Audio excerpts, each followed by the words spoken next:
Drone strike fired by Russian army led by President Vladimir Putin has killed 9 persons, which included a full family involving the father, mother and the daughter, after the military weapon of mass destruction hit a passenger's bus at the Bilopillia area in Sumy region of Ukraine early Saturday morning, signaling the ceasefire peace talks held during the week at Istanbul, Turkey was unsuccessful.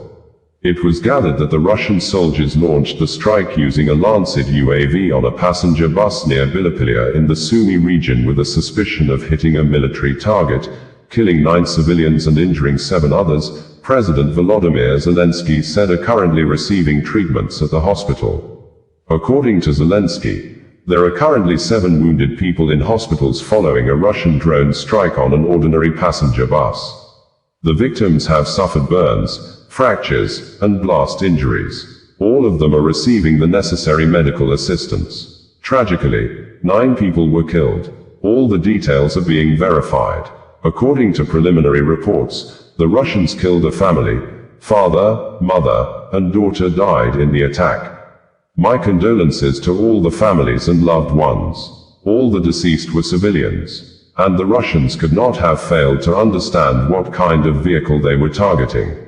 This was a deliberate killing of civilians. Yesterday, as on any other day of this war, there was an opportunity to cease fire. Ukraine has long been offering this, a full and unconditional ceasefire in order to save lives. Russia retains nothing but the ability to continue killing. Pressure must be exerted on Russia to stop the killings. Without tougher sanctions, without stronger pressure, Russia will not seek real diplomacy. Yesterday in Istanbul, everyone saw a weak and unprepared Russian delegation without a meaningful mandate. This must change. Real steps are needed to end the war. We are expecting strong sanctions against Russia from the United States, from Europe, and from all our partners.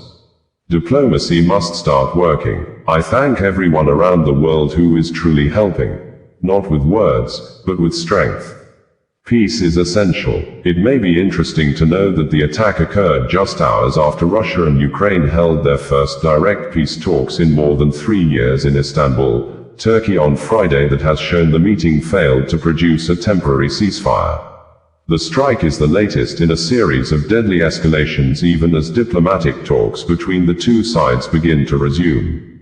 Commander Ihor Tkachenko, head of Sumy's military administration, confirmed, medics and rescuers have been urgently sent to the scene.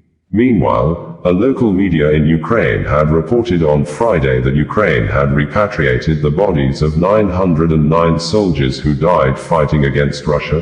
The coordination headquarters for the treatment of the prisoners of war reported on May 16, according to Kyiv independent news media.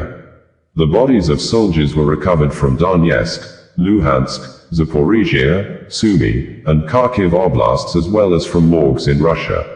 We had reported that the Ukrainian President, Volodymyr Zelensky, on Friday has said that the Russia war in Ukraine was moving towards ending this week, if only that the Russian President, Vladimir Putin, wasn't afraid of coming to Ankara, the Turkey capital, on Thursday to have face-to-face peace deal talks with him in line with his own request for direct peace talks, which, Zelensky said, made him to travel to Turkey in person, but it was a surprise. The Kremlin leader, President Vladimir Putin, instead sent a very low-level government officials to the Russia president proposed dialogue meeting in Ankara, although Russia and Ukraine have been wrestling for months over the logistics of peace talks, with hopes of achieving such in the proposed Ankara peace talks.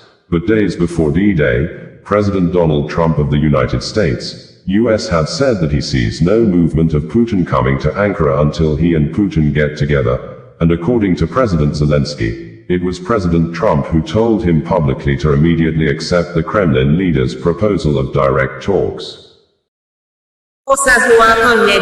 Bringing you the news in a more digital way.